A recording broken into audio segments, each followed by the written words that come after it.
IG, Facebook, YouTube, Twitter. What's going on? Peace, peace, peace. What's going on? What up, Cal? Y'all already know the drill. I need y'all to drop your name, where you chiming in from, drop your business, all that good stuff. Today we're gonna have a real life conversation. Today we're gonna have a real life conversation.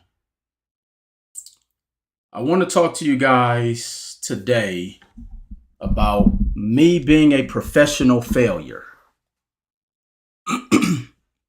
That's right. I Will Roundtree am a professional failure. Now you may be asking yourself, Will, why are you talking about and calling yourself a player? Appreciate that, man. Player by houses. Thank you. Sam from Flint. Will Roundtree is a professional failure. Believe it or not. Is as hard as I've worked in my life, as much as I've accomplished, as positive as I, try to be and create the atmosphere around me, I am a professional failure.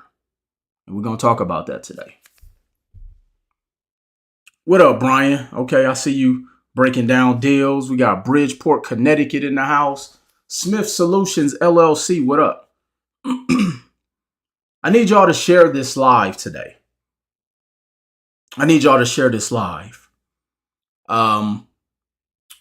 You may feel stuck right now. I'm talking to that one person who feels stuck. Chris, Chicago, what up?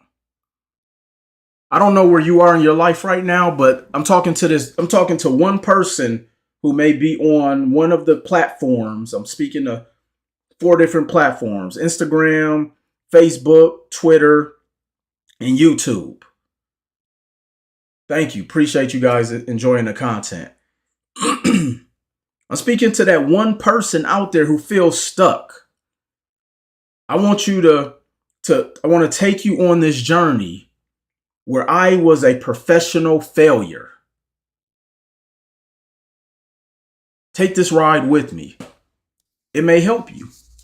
A lot of people are stuck mentally, psychologically, emotionally. Do you feel stuck?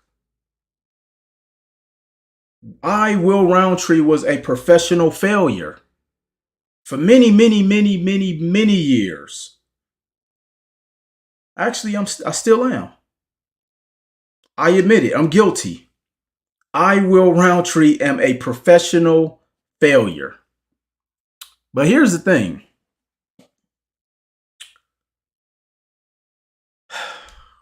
We have to change the way we look at failure.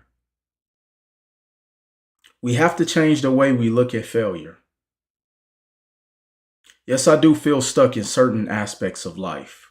Appreciate your candidness, Cal. I Will Roundtree, and thank you for the badge, am a professional failure. And I'm going to share what constitutes being a professional failure. I need you guys to share this with at least 3 people. The Bud Davenport channel, thank you. Appreciate everybody who loves the content. I need y'all to share this. If you share this with at least 3 people, please type done in the chat for me. Phil, hey, I need to get into CES, man. I'm trying to make some connections, brother Phil. For everybody who's ever seen my green G-Wagon, Phil Dominguez LV, make sure y'all follow him. One of the top individuals in Las Vegas when it comes to customizing vehicles, anything you need for your company, whether it's business cards, branding. He builds things for, he's the number 1 guy to go to for all of the conferences out here in Las Vegas. Make sure y'all get with my brother. I'm not giving up though, as you should not. See, I'd rather deal with someone who's a professional failure than someone who gives up. Phil is in Las Vegas. Because failure and giving up is two different things. We need to follow you first to get the G-Wagon. I appreciate that. Failure and giving up is two different things, guys. See, I'm a professional failure, and I'm going to tell you why. Let me tell you why. For those who don't know, let me see if I can find it. I wrote a book in 2019 called Full-Time CEO, The Shit They Don't Tell You. So there's been like this trend going around, things that we're leaving behind in 2022. I'm leaving a lot of things. I've given a long list of things, but one of them is we got to stop believing the hype. Let's leave these financial gurus behind because they tell you everything is easy. The reason I wrote the book Full-Time CEO, The Shit They Don't Tell You, because I'm going to tell you the shit that people are not willing to tell you. People don't tell you the truth because it hurts their sales. I'm going to tell you the truth. I'm going to tell you I'm a professional failure. See, one of the things that I've learned is that, is your goal really your goal? Is your dream really your dream? Or are you living through your parents? Or are your parents living through you? Is your dream really your dream? Or you're chasing the mirage that people are telling you what the American dream is? You can go to Amazon and pick up the book. I've become a professional failure because I was willing to unplug from everything that I was told to do from the time I was in elementary school. See, we've been conditioned to be delusional. Not many giving away the subject to game at all. They don't, Kayvon. We've been conditioned to be delusional in life. Our parents, our grandparents, our uncles, our aunts, our teachers, our spouses, our cousins, our best friends have made us delusional in life.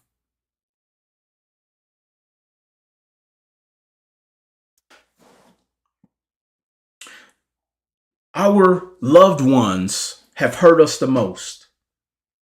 They've made us delusional. They told you that failure is bad. They told you that failure is embarrassing. When I ask people, what is it that we're scared of when we want to go and live our dreams? Not the manufactured dream that our parents told us. For years, I was told I would make a great engineer. Well, that's not what I wanted to do. For years, people were telling me, you will be good at this, you will be good at that. Have we been sold the lie that you should keep trying and trying and trying and trying? Well, maybe what you've been trying, which has not been working, is the recipe to show you what you should be doing.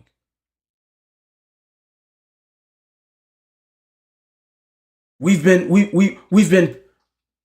thrusted this information that has made us delusional.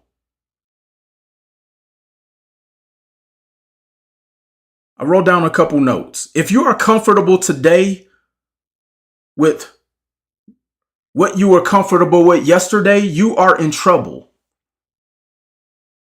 If you are comfortable today with what you were comfortable with yesterday, you're in trouble. Your life is heading for disaster. That's the delusion. We've been told, thank you. I appreciate you liking the tracksuit. You can actually go to Full-Time CEO Apparel to pick them up. We've been told that you should just want to be comfortable in life. We've been told that just keep going. See, failure, let me tell you guys what the textbook definition of failure is. People think failure is embarrassing. That's not what failure is. People think failure is not hitting the mark or not hitting a goal. That is not failure. Failure is an omission of action. So if you don't even try, you haven't failed. But as someone put in the YouTube chat, failure is the recipe for success. I've become a professional failure because failure is the feedback that I needed for me to get to that next level. Failure in every single capacity of my life is the only reason I'm here today. And I'm going to prove that to you. Let me prove that to you. See, I was told all of these things growing up. We get indoctrinated by our elders to thinking that life is going to be peachy keen. Like I used to think that life was going to be like Family Matters, the TV show Family Matters, where if we have a problem, it'd be solved in less than 30 minutes. Because the TV shows are only 30 minutes. You add in commercial breaks, it's like 24 minutes. I really thought life would be solved every 22 to 24 minutes. Like this is like, we have to be very careful of what we allow into our subconscious because we get caught up in what we think life is. So I was told, go to school. I was told, hey, you go and do this. A lot of the times we're told what to do growing up. I know doctors who didn't want to be practicing doctors, but their parents told them to be doctors. I know attorneys who hate law, but their parents told them lawyers make good money. I have people who are engineers who say, oh, you should be an engineer. Those same people who tell you should do this because they make good money tell you money ain't everything, though. Y'all see the irony of like how we've been raised in the conditioning of people? Yeah, I thought life was going to be like the Huxtables. Are you really living your dream or are you living someone else's? So I actually got an epiphany when I was, when I made an attempt to go to college and went for about a semester or two and found out this isn't what I want to do. Phil said my mom wanted me to be an engineer as well. I'm telling you, these are real life stories. I said, you know what? I want to do what Will Roundtree wants to do. And honestly, I didn't know what I wanted to do, but I was willing to be a professional failure to find out what I wanted to do. I didn't want to be comfortable. See, if you're comfortable today with what you were comfortable with yesterday, your life is in trouble.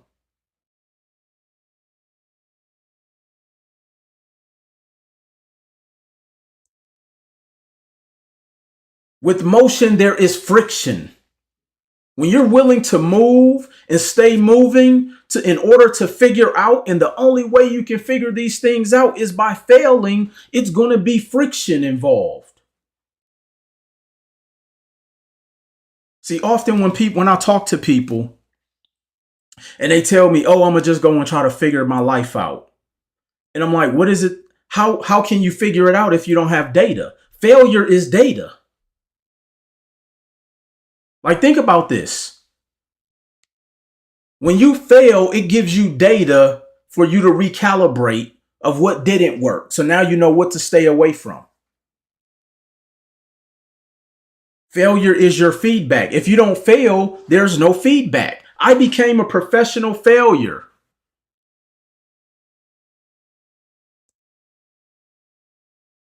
So after I dropped out of college, didn't know what I wanted to do. I remember I was working at Red Lobster. So for those who know me personally, they know I hate Red Lobster. I don't even like the smell of Red Lobster. I was a dishwasher. I wasn't even good enough to be a server. They put me back in the back to wash dishes. That's probably why I like to wash my dishes now.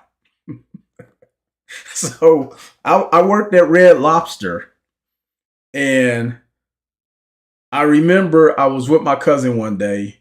He came and picked me up, and I saw his paycheck. I'm like, man, where do you work at that pays you that much? Because I was making like $6 an hour at the time. I was 17, 18 years old. No Cheddar Bay biscuits, right? And he told me where he worked at. I had to wait till I turned 18. I turned 18. He helped me get into this company. Now, mind you, I'm 18 years old, working for a company, making approximately about $22 an hour. You couldn't tell me nothing. Being 18, 19, making 20 some dollars an hour, making about 45,000 a year, you couldn't tell me nothing. I had no financial literacy. I spent all my money. I tricked it. I tricked every dollar off I made. I was always broke. Always. In my 20s, I was always broke. I lived from Friday to Monday because I got paid on Fridays and I was broke by Monday. You know, some people say they live check to check. I lived from Friday to Monday. Has anybody else dealt with that before? It's like I couldn't even make it from check to check. I was broke by Monday. And so I thought I was going to retire from that company. And I worked there for about 7, 8 years. And one day the doors, they shut the company down. The company actually got bought by a hedge fund and they end up shutting the company down. And so I didn't know what I was going to do. At this time, I'm now about 23, 24 years old. And I actually had to move back in with my parents at the age of 24. I had moved out at 18. I remember my first apartment. It was myself and my cousin. And we didn't even have furniture. I was just happy to be living on my own. We didn't have furniture. Like we didn't have a television. All we had was a radio. And I had a cot that I put on the floor. Eventually, we ended up getting some rent-to-own furniture, all of that. Like, you couldn't tell me nothing. I'm 19 years old, living on my own, got my own car, tricking all my money, living from Friday to Monday. But then when that company shut down, something set in, my pride, because I had to move back in with my parents. And I can remember this was, let me tell you, it wasn't even so much moving back in with my parents, but let me tell you what really told me, man, I really am like, I'm at a low point in my life at 24. When I saw I was carrying the big screen TV in in my parents' house, I felt like I had hit a new low in life. I'm in, this is when the big screens had the big back in the back. It took 4 of us to carry this big screen TV. I was more prideful about the big screen television than anything. And I'm like, you know what? I got to do something with my life. I failed. And fortunately, because I was willing to accept that failure, that's how I got into entrepreneurship back in 2003.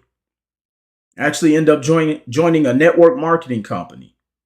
So I experienced my first failure at that point as an adult. My real first failure is when I flunked algebra. I don't know if anybody's ever flunked algebra before, but that was my first failure. But I figured we'll start at least when I'm an adult. So as an adult, my first failure was when I lost when that company shut down. And psychologically, it was hard for me to go and take another job that was paying me less than $22 an hour because I had maxed out at $22 an hour. Can you guys imagine if that company was still open? I probably would still be there. Follow me here. If that company was still open, I would still be there making $22 an hour, making $45,000 a year. 60% of US Americans make less than $47,000 a year. And at $45,000, you couldn't tell me nothing. You couldn't tell me nothing. So I failed. I went through that failure. Joint network marketing changed my life. It taught me personal development. Didn't make much money, but it taught me personal development. And I remember my mentor, John Malott. Some of you guys may be familiar with him and follow him. I've been knowing John since 2003. And he saw more in me than I saw in myself at the time. I was very green. You know, I'm in business meetings with a do-rag and some baggy jeans and some dirty Timberlands. It's like I didn't even own a pair of dress pants. But here's the thing. Joint network marketing. Facts. I still got Jim Rohn quotes on my phone. Absolutely. Joint network marketing and achieved a little bit of network marketing success, but it wasn't financial success. And John Malott asked me, did I want to move to Las Vegas? This is actually how I ended up in Las Vegas for people who don't know my story. I moved to Las Vegas because at the time, I was also in a failed relationship. The person who I was dating at that time, that relationship was failing. Okay? I had to be willing to cut ties to move to Las Vegas. And so John Malott actually, because I didn't have any money, John Malott actually loaned me $500. I had a garbage bag full of clothes. I couldn't even afford a suitcase. And I bought a one-way ticket to Las Vegas, Nevada. Everything I had, I got rid of. My car was in repo status. Like I was a mess. Even mentally, I went through a bit of depression because of, I felt like I felt like my life was crumbling before me. Anybody else ever been there? It just seems like everything that you are attempting to do, nothing is working. Anybody else ever been there before? So my personal relationship failed. I had to move back in with my parents. My car is in repo status. The only thing I owned at the time was a big screen TV and a couple pair of Jordans. Because I told you I blew all my money. I got my name on a carton of orange juice. Like anybody else ever been there? Like you just feel like it's like you take one step and you get knocked back 10. I was failing in every aspect of my life. Every aspect. Personally, emotionally, physically, you name it. I was failing.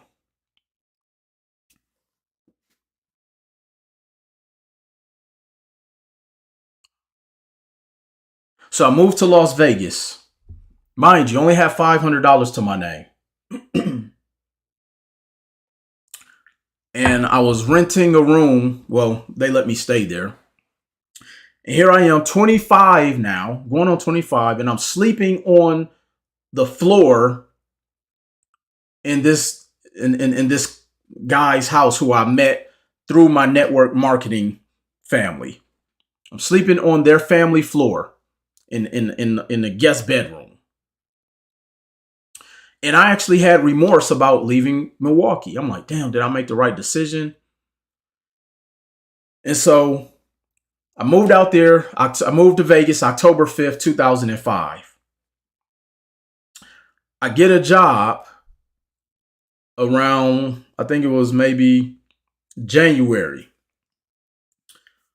Because I was still trying to push the network marketing, wasn't making any money. Luckily, they wasn't charging me rent. But the few dollars I was making through network marketing, that's what I gave them anyway. So then I get a job. I'm actually working at Expedia. At Expedia, people would call in and essentially they would use their points to book vacations. So I'm working there for a little bit and then I actually got fired. I got fired from Expedia. Another failure, another failure. And so fast forward, I end up, bouncing around. Um, uh, Eventually was able to get a vehicle, and now I am sleeping in my car. I'm sleeping in my car. Another new low. My parents never knew what was going on with me. My phone used to always get disconnected. My mother used to have to email me to get in touch with me. I'm failing in every aspect of my life. And it's like, man, when will I catch a break? When? And so what I started to do was I started to go back to what I learned when I was in network marketing, and I started to pour back into Will Roundtree. Because what happened is I started to get comfortable. People get comfortable being in a bad place. We've gotten accustomed to trauma. We think trauma is normal. I've been out with people and they'll hear gunshots and they don't move. That's trauma. That's trauma. We've gotten accustomed to trauma. We normalize trauma. We magnify trauma, which is why we stay in ruin. And for those who don't know what ruin means to destroy. Our lives is in destruction, and we have normalized that. The bottom becomes the norm. I often say that the biggest minorities are winners, because a lot of people have just accept losing so often that it's become normal. We make up excuses not to want improvement. Oh, shit. I don't want to fix my credit. Somebody steal it or they'll just give it back. Oh, what do I need credit for? Oh, I don't care about money. Like we come up with these cliches to satisfy our losing mentality. If you are comfortable today with what you were comfortable with yesterday, your life is in trouble. And so as I was going through these transitions in my life, I understood that those were the things that I had to go through. I was failing in every aspect of my life. But then as I started to take that step back, because sometimes those failures is to knock you off the pedestal that you think you're on, so you can evaluate your entire journey, so that you know where the pitfalls are at, so that you can know what moves to make, so you can know what people to stay away from. Failure is your feedback.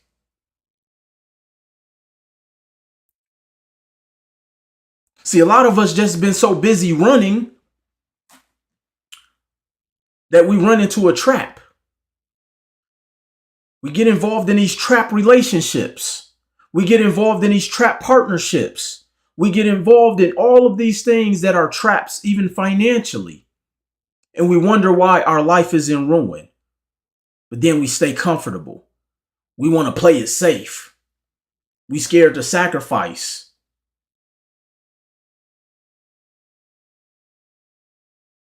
When people tell me, oh, I'm scared to fail. How? You've been failing every day. Because per the textbook definition of failure, it's an omission of action. So anytime you don't do anything, you failed. But the failure that I want you guys to change your perspective of failure and look at it as that is the feedback. So as I've sat back and analyzed my entire life up until January 4th, because I'm on Pacific time. As I've analyzed my life, because I've had many moments where I've had to slow down, everything that has happened to me is the only reason I'm here today. If I hadn't have failed at that first company, I would still be there. If I had not have joined network marketing and failed my way through that company, I wouldn't be here. I personally think if I hadn't have been homeless, now I'm not telling people to get homeless, but if I had not have went through that period, I don't think I would have put in as much work, because we normalize being comfortable. We don't like to rattle the cage. If you're stuck today, look at areas of your life and see if you're comfortable with that. And some people may say, no, I'm not comfortable. Yes, you are, because you would do something so extreme to change your circumstance that it would scare people around you. What up? All Things with Harmony from Long Beach. See, the decisions I started to make scared people around me. They thought I was insane because I was not willing to conform to the mentality that has been taught to us over the years, and that is to normalize mediocrity. I almost felt like the black sheep of my family. When I dropped out of college, people thought something was wrong with me.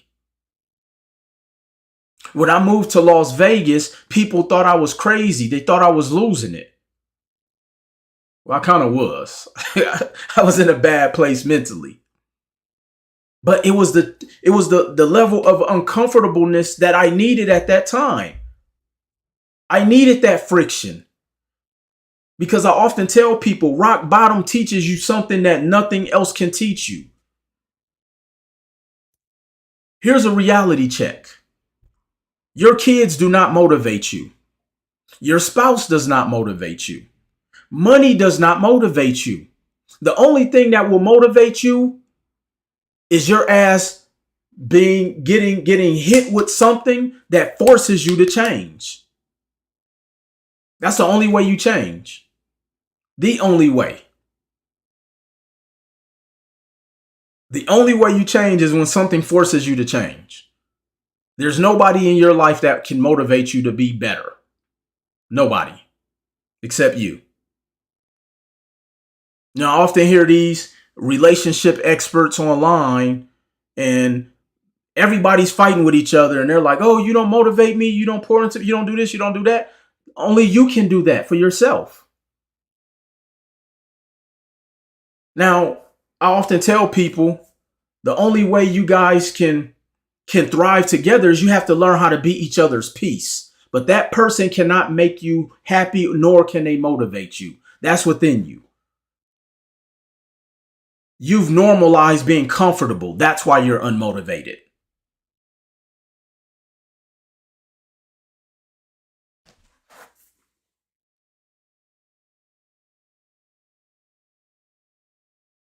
Are you willing to pay the price now or later? I was willing to pay the price. I was willing to sacrifice. While everybody else was taking trips and shopping and going out to eat and doing all of these things, I was willing to be uncomfortable with being entertained. See, entertainment is one of the reasons why you are stuck. It's the distraction to keep you comfortable. Because everybody is looking to feel good. Everybody want to feel good. I wanted to feel good. I didn't want the feeling of feeling good. I wanted to physically feel good. That means mind, body, and soul. That was my focus. And the only way I could do that is I knew I had to make certain sacrifices that the average person was not willing to make, no matter how ridiculous people thought I was. Thank you for the badges, Eugene and Frank. So I was willing to pay the price today. See, in order to be great, you have to give yourself a 5 to 7 year window to be great, to work on being great. If you're not willing to sacrifice that amount of time because you're comfortable with today from what you were comfortable with yesterday, your life is in trouble.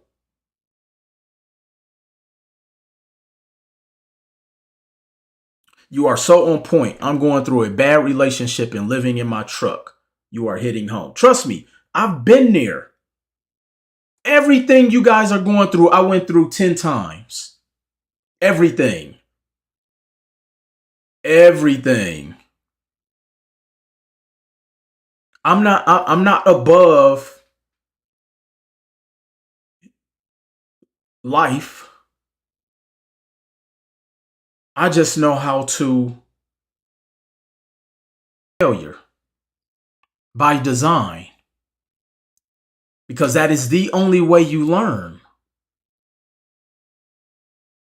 Stop wishing things were easier. Wish you were better. And the only way you get better is by going through the motions. Thank you for the badges. Thank you. Is it possible to make it work with an unmotivated spouse? You may have to leave that spouse, especially if you guys can't communicate. Look, I'm very explicit with my family and my loved ones that anyone who is not contributing to the state of being of my peace in the journey that Will Roundtree is on, I will eliminate that shit. That's how, but I want to let you guys in on a secret. This has been a 20-year journey for me. So I know it's not going to be easy for everybody. I'm willing to eliminate anything in my sphere that does not contribute to Will Roundtree's peace or my progression on my journey. I don't care who it is.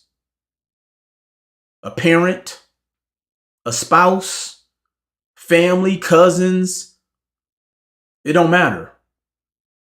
Because at the end of the day, when it's all said and done, and this is somebody told me a long time ago and it blew my mind. Whoever you believe in, whoever you deem as your creator, and when it's all said and done, will these individuals vouch for you for whatever you deem as eternal life? I'm not a religious person, but one thing I do understand is that nobody is going to vouch for Will Roundtree because they are going to focus on self, as they should. But see, here's something that I spoke with a good friend of mine recently. And I said, one of our problems is in life is we're too busy expecting us out of other people. See, I stopped expecting Will Roundtree out of other people because I'm one of one, just like you are one of one. You can't expect you out of somebody else. See, one of the many things I've learned on my journey is that you are going to get finessed in life. Your spouse will finesse you. You just have to be willing to understand if it's worth the finesse. In business, you are going to get jerked. You just have to be willing to understand, is the value of getting jerked worth the end result?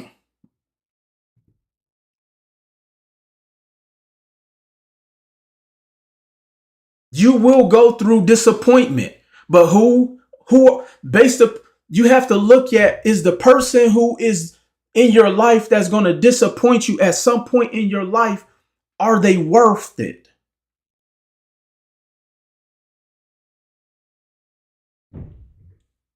Once I started to learn and live by those principles, that's when I started to learn about peace being more important to me than being happy. Because when you have peace, you find your own happiness. I found peace with being a failure. I found peace with being alone. I found peace with, I'm okay with people not liking me. I found peace with losing relationships. I found peace with losing friendships. I found peace with all of these things.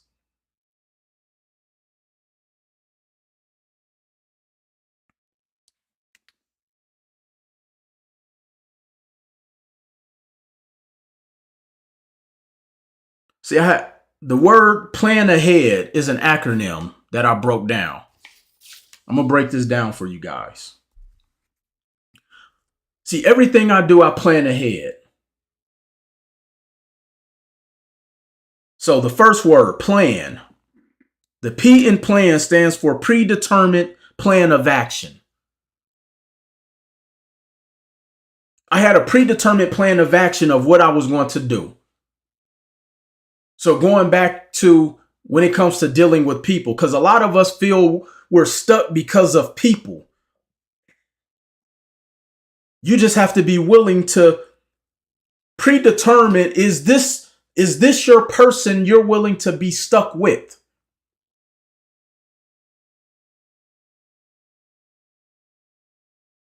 So I don't want to get y'all in trouble. Somebody might get on the couch after this one. You know what I'm saying this jokingly. I have a predetermined plan of action of everything that I do. The L, lay out my goals. I lay out all of my goals. I lay my goals out. I don't share them with everybody. And people may ask me, well, why don't you share your goals with everybody? Because it's my goal.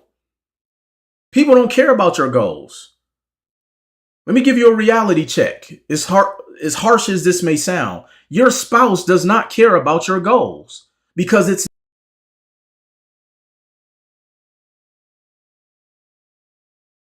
adjust priorities.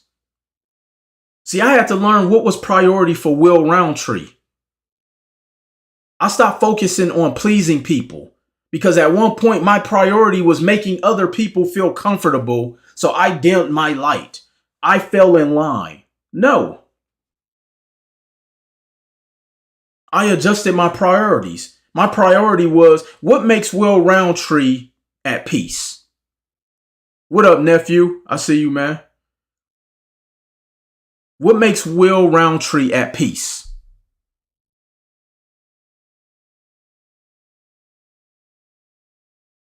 That was my focus. Notify key personnel. So P is predetermined plan of action. L is laying out your goals.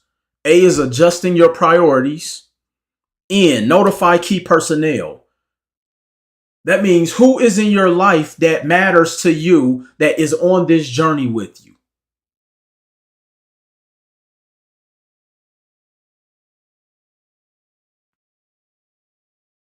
My key personnel were people in my life who I knew wanted to be on this journey. I'm not convincing anybody to go on a journey with me. I don't care who it is.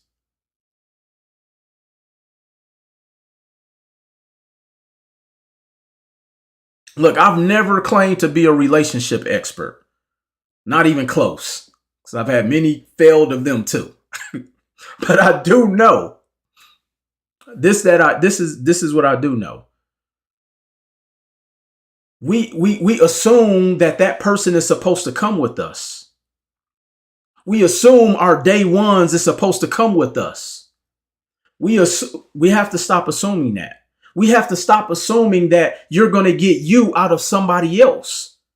You're one of one. Notify your key personnel. Those are the people who you want to be on this journey with. The people who actually want to be there. If I have to convince a loved one to ride this wave with me, like whatever your name is, this is what I want you to tell yourself. And this is what I tell myself every morning. See, when you live in peace, people think you're crazy. I get up every morning and I tell myself, I'm Will motherfucking Roundtree. I don't have to convince people to go with me. That's what I want y'all to tell yourselves. Whatever your name is, you are who you are. You should not have to convince people to go with you.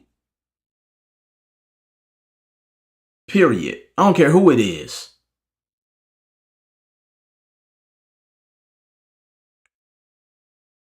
So we broke down plan. Now we're going to break down the head. The A, Allow time for acceptance. Give yourself some grace.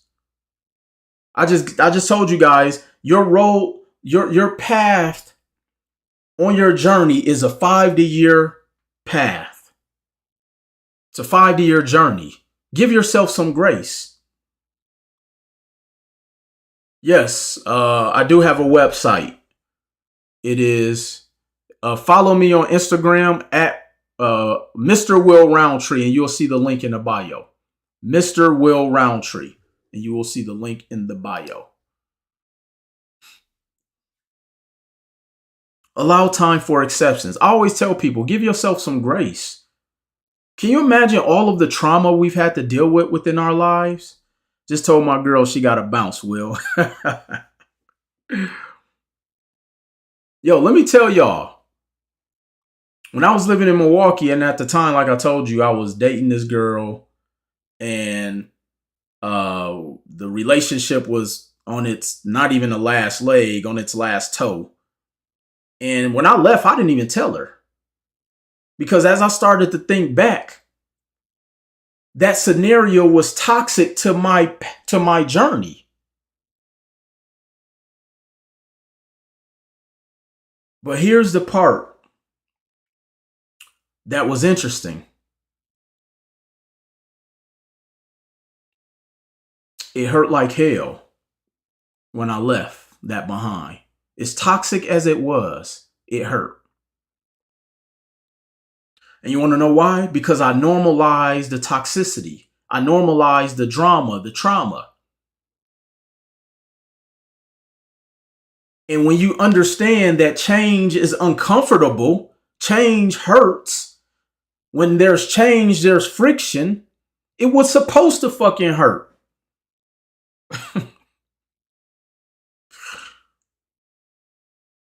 But if I wanted to be comfortable because I wanted a warm leg to rub my leg up against that night, I would still be stuck.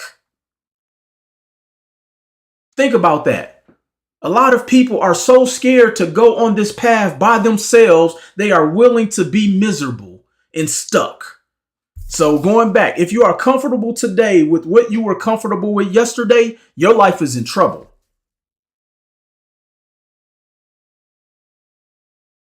Your life is in trouble.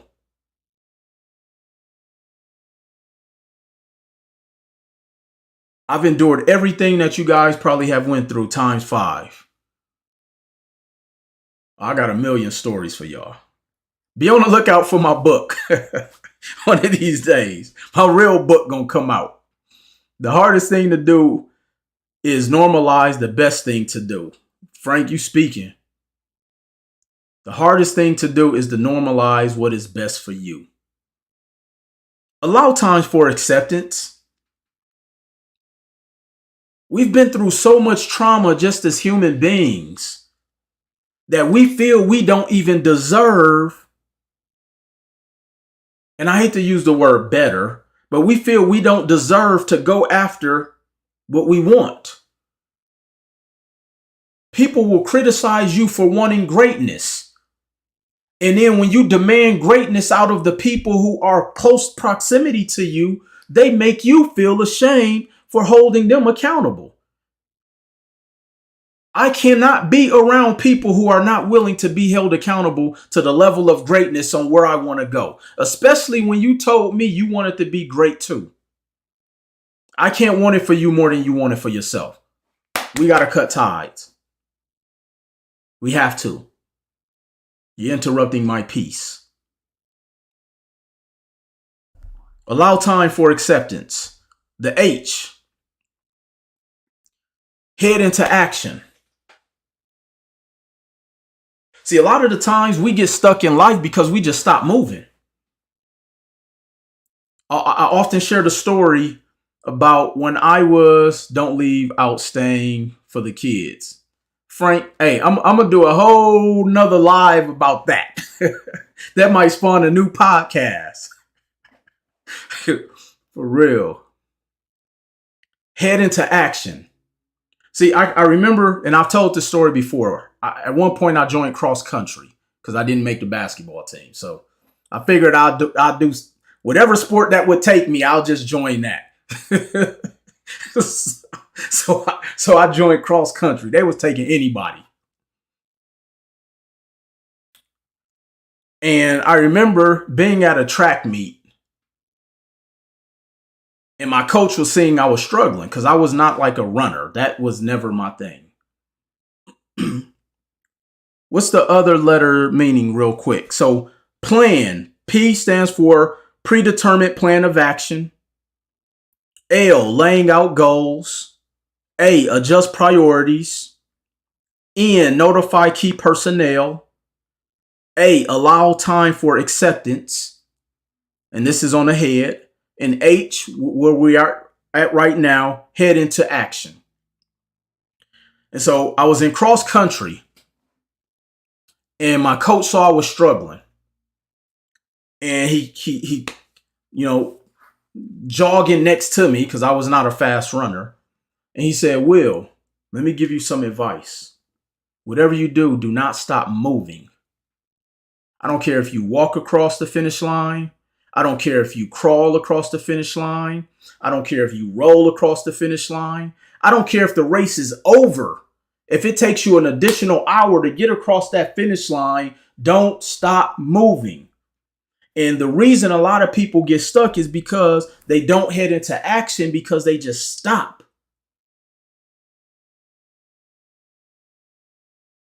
We beat ourselves up. We don't allow time for acceptance. We get mad 2 weeks into doing something that we're trying to perfect greatness in, when I just told you it takes 5 to 7 years to be great. But society has created such a delusion within ourselves.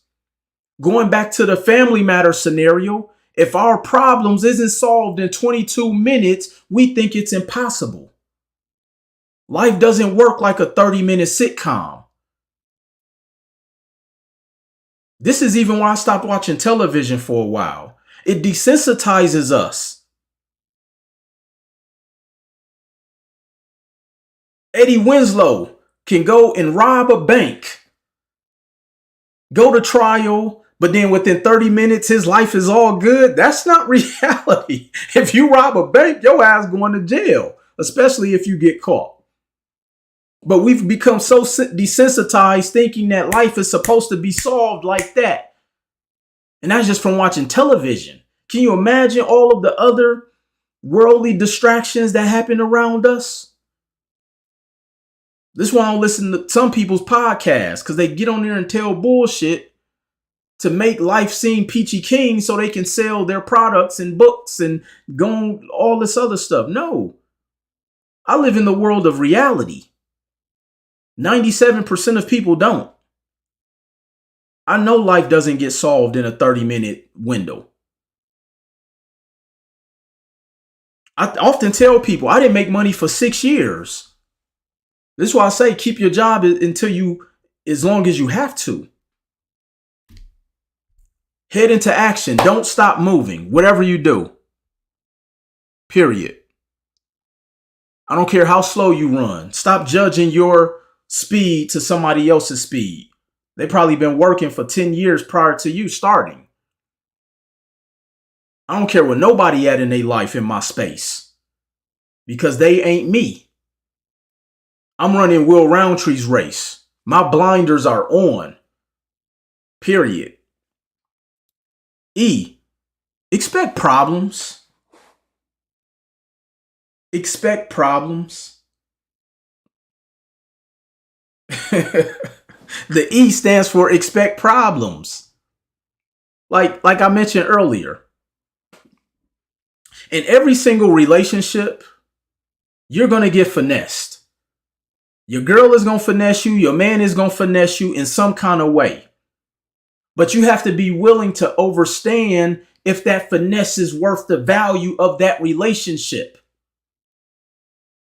Same thing in business. You will get jerked in business, but you have to understand, is that finesse or that person doing you dirty worth the outcome? And sometimes it is. But you have to be willing to expect the problems and stop thinking everything is going to be simple. Stop wishing things were easier. Wish you were better. Increase your level of emotional intelligence. Stop taking things personal. So many people take everything personal.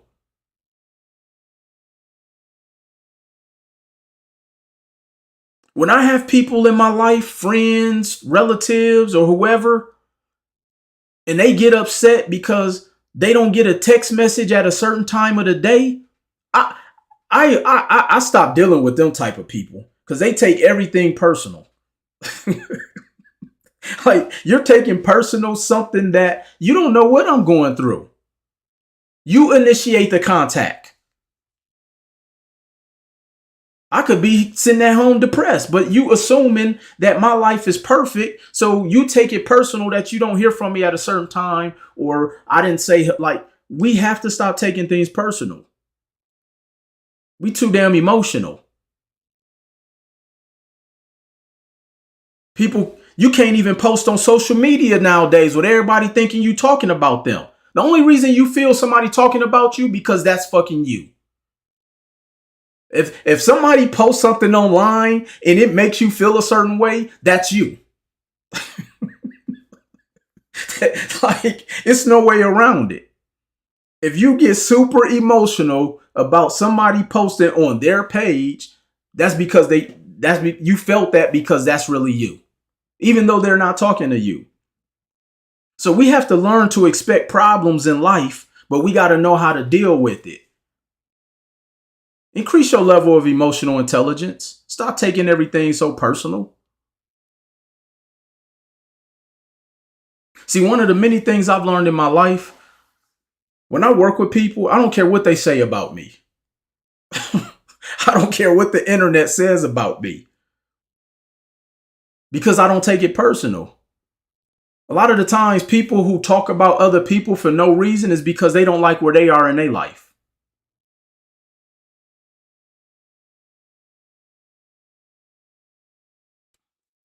See, here's another thing I learned when I talk about expect problems. If this is helpful for people, please type the number 1 in the chat for me, please. If any of this information has been helpful for you tonight, type the number 1 in the chat for me, please.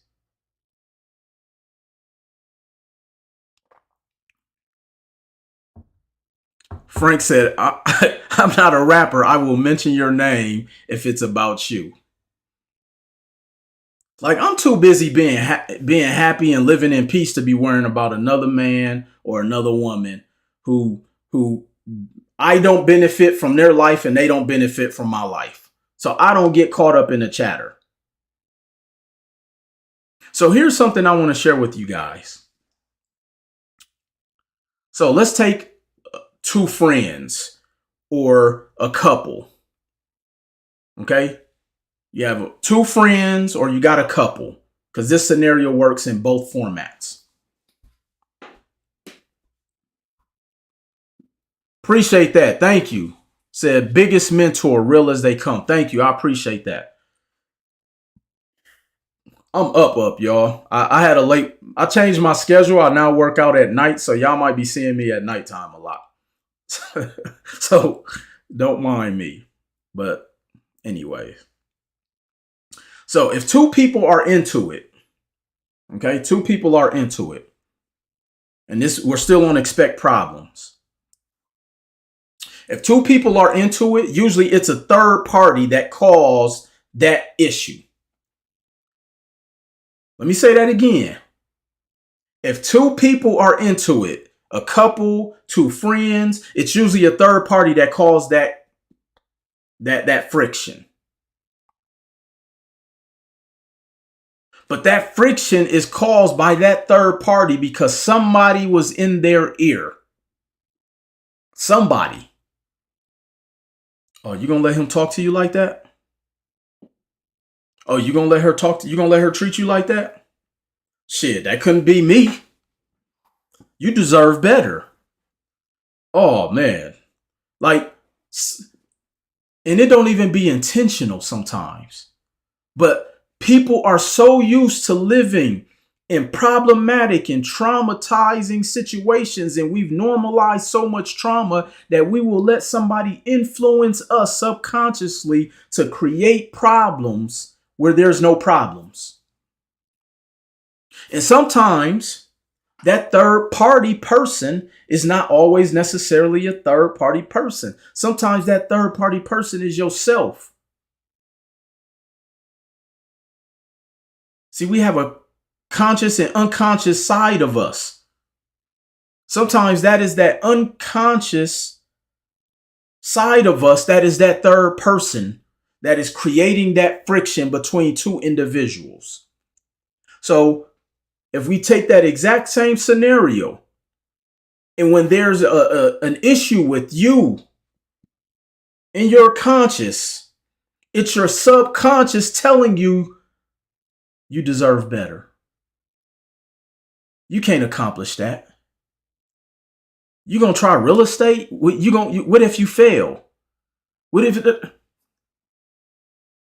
we let that third party inner voice talk us out of our greatness to the point to where we're not even willing to try. We're not willing to be professional failures, to have enough data so we can make informed decisions to do better. Expect problems in life. Don't wish it was easier, wish you were better. Wish you had a better level of emotional intelligence. Wish you had a better vetting process of letting people around you who serve you no purpose. A, always point to your success. This is one I've struggled with often. Tonight is just all about transparency, y'all. This is one I struggle with often. Always point to your success. See, we've been conditioned to dim our light. We've conditioned to become to have imposter syndrome. Oh, you don't want people to think you bragging.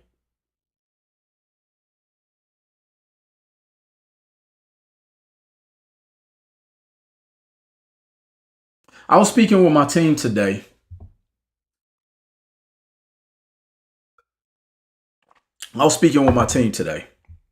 My marketing team. And I said, you know what? I'm gonna point to my successes more. Because I talk about my failures all the time. Anybody who follow me, I overly explain that I failed 70% of the time. And that's okay because I'm a professional failure. I might even get a shirt that says that. That'd be a hell of a marketing tool. I'm a professional failure. Somebody will stop me. They'll probably think are you okay, sir? I'm incredible. But it'll probably increase my lead generation in public. I probably get more leads just because people see the shirt. But here's the thing. I was telling my marketing team, we got to start highlighting our wins more. And here's why. I might get in trouble for this one, y'all. So, I've been in this space since 2007. Back when I first started talking about credit and financial literacy and all of that stuff, it was not popular. I used to get clowned for telling people I was in a credit space. People used to laugh at me. You doing that credit thing? Oh, that's a scam and this and that and that and whatever, right? And so I was telling my team, and as I was like sitting back, full-time professional failure, absolutely. And so over the past couple of days, I've just been sitting back because I've been telling people 2023 is the year of change.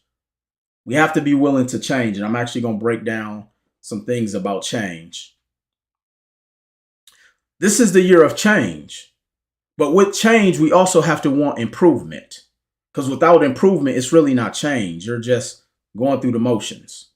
And so one of the things I've said that I'm going to change is that I'm going to start highlighting my successes to the masses and speaking my truth, Will Roundtree truth. I personally and single-handedly have been one of the most influential individuals in this financial literacy space. You can go and look at every single person who is doing financial literacy, who's talking about credit, who's talking about funding, and I guarantee you they've come from my olive branch. I need to start highlighting that more. Let me say that again for people who may not have heard me, because I don't want my words to get minced. I've probably been one of the most single-handedly influential individuals in this space. I'm just not loud enough, and I don't play politics. Because my focus isn't being popular, my focus is influencing. My focus is not being popular, my focus is to inspire. My focus is to teach people the shit they don't tell you. My focus is to teach people why being a professional failure is what you have to go through. My thing is to tell people the truth that this shit is hard. Ain't no $15 ebook gonna make you a millionaire unless you selling that $15 ebook to 1 million people. You have to actually put in work. See, I'm not popular because I tell people the truth. I'm not popular because I don't take money from everybody. But almost everybody in this space has been an olive branch from my tree. King Melly say it all the time. And I'm no longer going to live in the shadows of a dim light when I've been one of the most single-handedly influential individuals in this financial literacy space. Because here's the thing. These are the conversations I have with my with my peoples, y'all. So don't mind me. Here's the thing.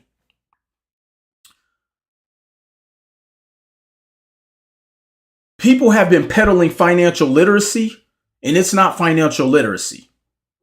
Matter of fact, I kind of despise that word, because anything that is associated with something that is associated with finance, they call it financial literacy. I'll give you an example. This one might get me kicked off, but I'm expecting problems. So I'm expecting something.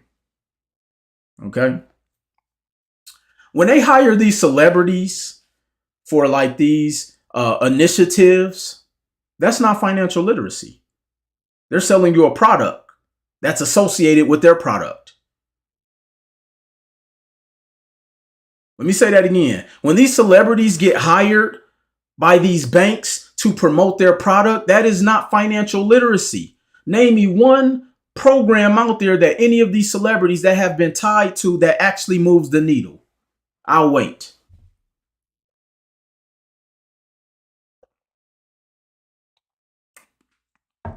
Because their programs is pushing people to get more credit cards. Their programs is pushing people to open bank accounts. Their programs, like, it doesn't really give people actionable steps to improve their life financially. See, when I talk to people about getting debt, I talk to them about getting structured debt. I talk to them about servicing the debt. I talk to them about using debt to make more money, to cover the debt that they had to get to make the money. But these financial literacy programs, they just tell you, get in debt, get in debt, get in debt.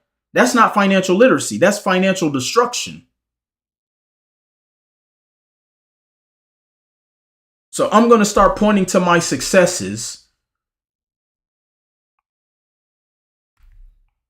because I know for a fact that I have helped move the needle in this space for a lot of people, and I've helped a lot of people make a lot of money. And I don't need no kudos or shout outs or validation, because I could care less about that, because I'm comfortable and content. Not content. Let me stop saying that word. I'm happy with where my journey is heading. And unfortunately, a lot of times, the stuff that's popular now, I was on that 5 years ago. I'd be onto something different. I just don't publicize everything, because I got to leave some for suspense. So, A, always point to your success. In the last one, D, in plan ahead, is review your progress. See, the reason you want to like write your goals down and do different things like that, because you want to be able to review your progress. The reason I take notes on everything, just right now in front of me, I have 3 journals. I journal all the time because I'm always reviewing my progress. What can I improve on? What can I get better at? What do I have to change? What do I have to cut out? What was working? What wasn't working? My journal is my blueprint. You can't build a foundation of a structure without a blueprint. You can't.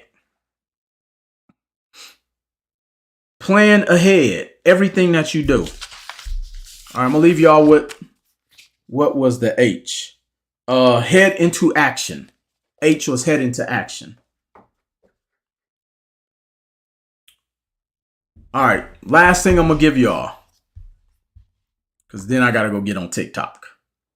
The D is daily reviewing your goals. Sorry. The D stands for daily reviewing your goals. Daily review of your goals.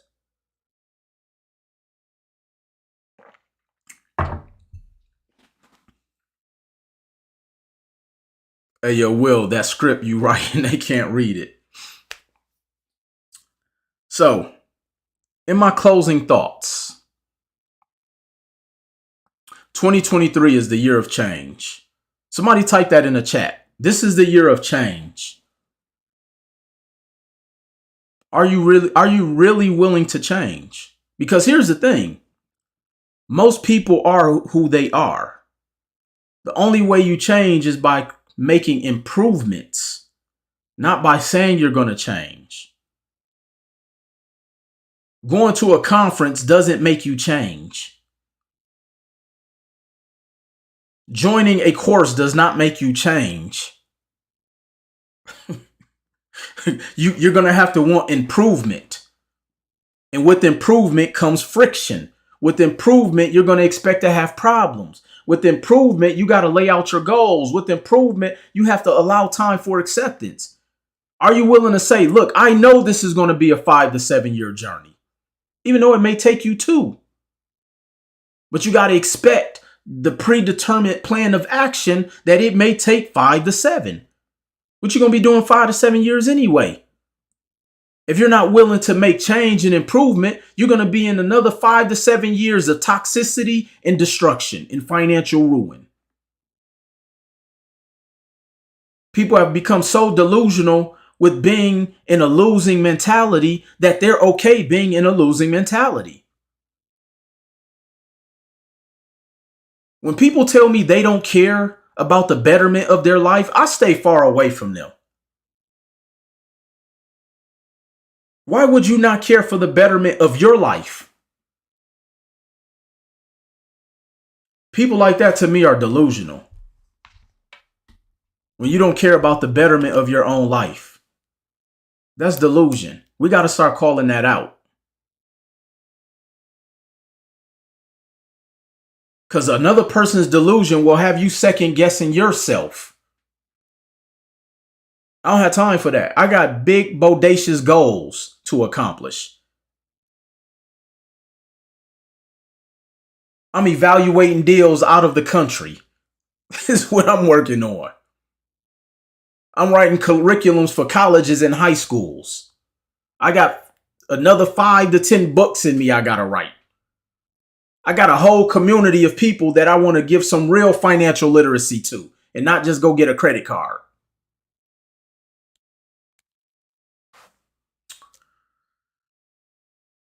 If change is not awkward, it's not change. Awkwardness is natural. If people aren't feeling awkward doing something new, they aren't doing something new.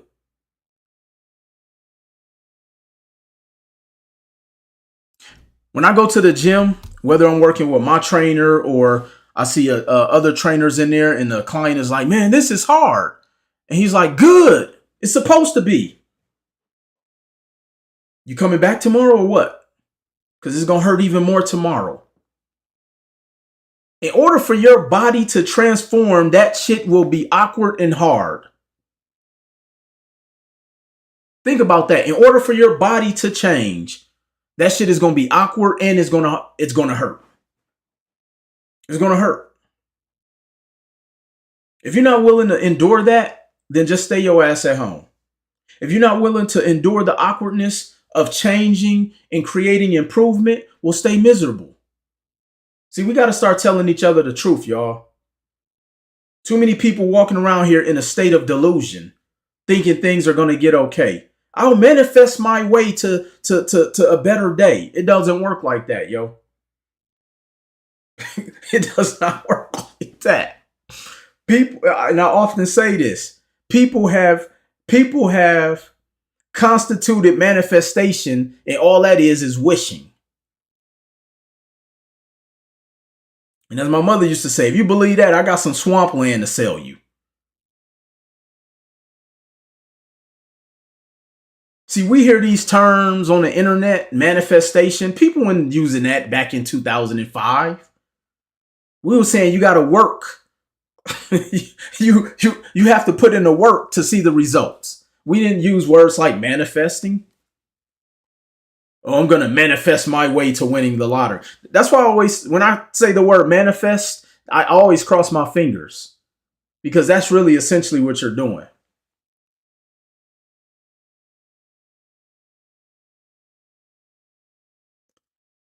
All Things with Harmony said, yeah, let's talk about that. Now I say it like this. I'm fat and I gotta move. Stop trying to manifest your way out of your poverty. Stop trying to manifest your way out of destruction.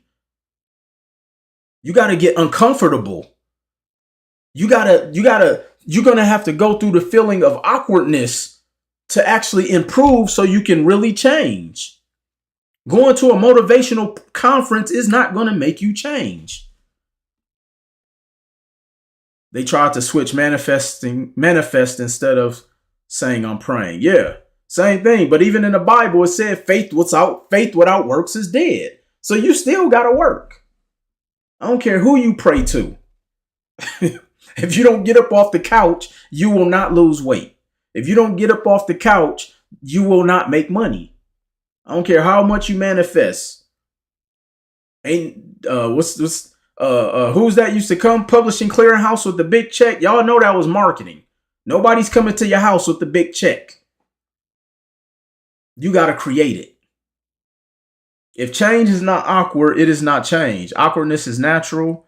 If people aren't feeling awkward doing something new, then you're not doing something new. Next, change makes a person feel alone, even if others are going through it. Change makes a person feel alone, even if others are going through it. That's where that term comes from. It's lonely at the top. It's lonely at the top. It is. I'll be brutally honest with you. If you can't stomach those intimate moments with yourself, then stay comfortable. It's going to be awkward when nobody understands the way you think. It's going to feel awkward when people think your life is perfect and just you trying to articulate and communicate what you're going through, and they think it's only first world problems. It's going to be lonely when people don't understand. Oh, but you got everything. Yeah, but I just want to talk. Change makes a person feel alone, even if others are going through it.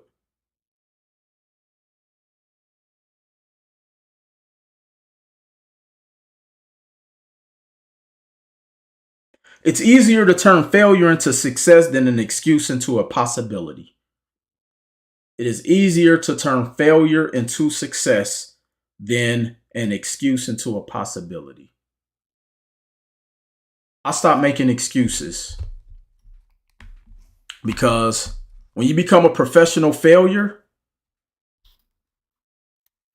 you're willing to do and try what you have to do and try to see that improvement.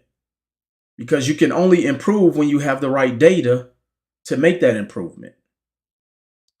I'm willing to go through it. And anybody who's a part of my life who isn't willing to go through it and make those necessary changes and improvement, they got to go.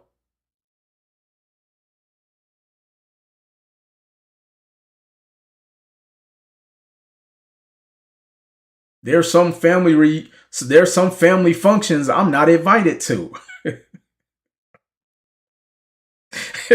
There's some family functions I'm not invited to, and I'm cool with that. Because I don't need acceptance from everybody. I don't want to be popular. I ain't never been. I wasn't popular in high school. Why I want to be popular now? That's a false sense of like acceptance anyway. When you're popular, that's like a false sense of acceptance. Think about that. People only love you because you're goofy. People only love you because you got money. People only love you like popular. Being popular is only because people love you with a condition. There's a condition attached to why people regard you as being popular.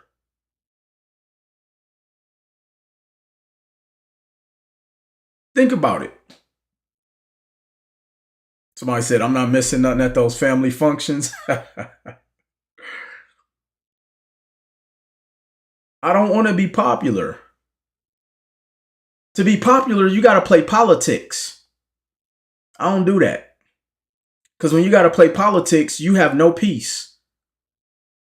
You become a part of being a caricature, because to be popular, you gotta please everybody. I'm not here to please everybody. I put up a post the other day, it may have been today, where I said, I'm going to lose even more friends this year. I'm going to lose relationships. I'm going to get uninvited to more family functions. And I'm done pleasing people. And if you're not willing to live in your greatness, I don't want to be around you.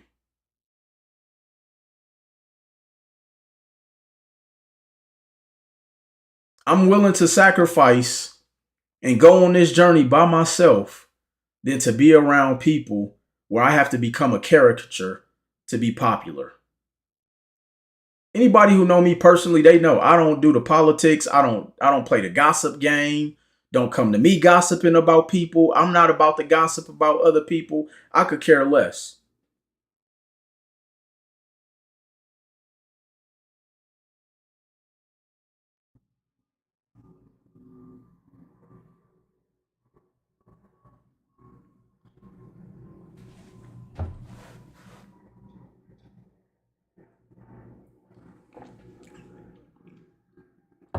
Two 2022 was a hell of a year, y'all.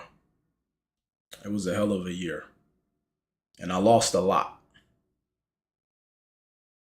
Lost a lot. But I was okay with that. I expected problems. I expected friction. I expected failure. And I was okay with that. Because at the end of the night, when I close my eyes and go to sleep, as long as I know my focus was improvement in multiple areas of my life every single day, I'm fine with that. Because here's the one thing I know as I wrap up. I just told every last one of you guys, you're one of one. We're all one of one. And when you're one of one, you're not supposed to be for everybody. Let me say that again. When you're one of one, you're not supposed to be for everybody. When you're one of one, you're rare. Why would I want to be for everybody when I'm rare? When you're rare, you're one of one. So when you break it down in that capacity, you can't please everybody. You're not going to make everybody happy because you are not for everybody.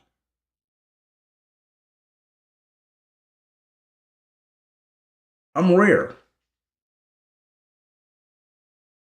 And that's what you need to tell yourself every single night when you wake up, when you go to sleep, when you feel lonely, when you feel nobody understands you, when you feel like you're on an endless journey of disappointment. Just know that you're one of one. And just remember, in order to get better, you have to become a professional failure. But there's a caveat to that. You have to take that data from that failure, utilize that as feedback, and learn from it to become better. And that's where the change comes in at.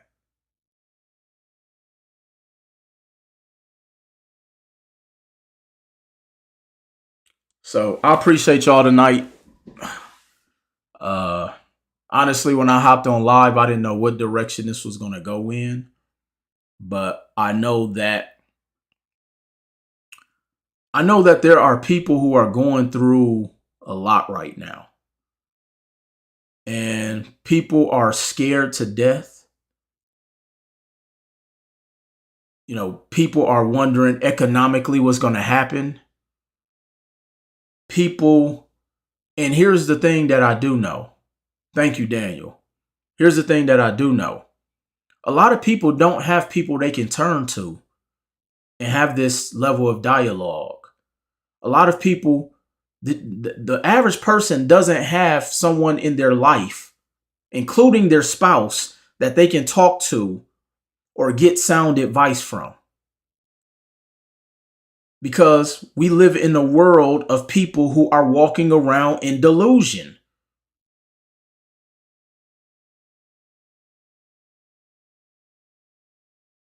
So I had to come on here and share my experiences with you guys, but also give you some information to say, hey, it's okay if you're scared, but learn from it. It's okay if you fail, but learn from it. It's okay to be lonely, but learn from it. You're one of one. You're not for everybody.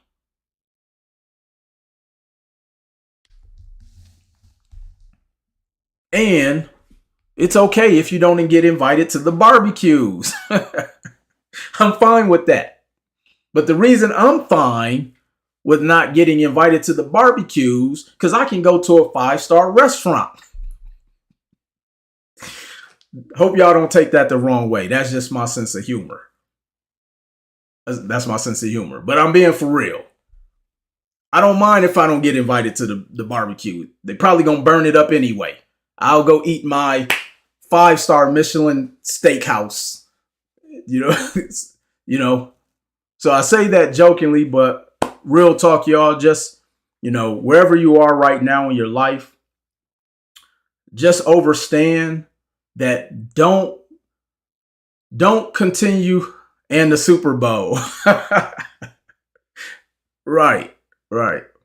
Just know, don't continue to go into each day being comfortable where you were the day before.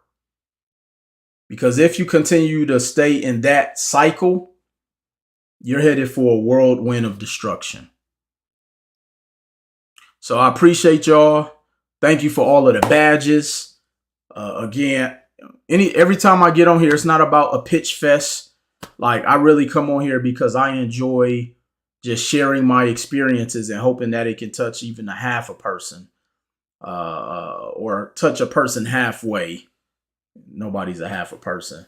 Yeah, this live will be on YouTube. This live will be on my Instagram. It'll be on Facebook. It'll be, all the streaming places. Much love, man. Melly, man, appreciate you, bro. Appreciate you. Thank you, man. Thank you. Thank you. Thank you. And if you just hopped on this live, you can catch the replay. I'll make sure to repost it on all my social media platforms.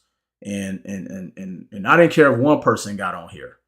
If that one person was impacted, I was cool. So with that being said, I appreciate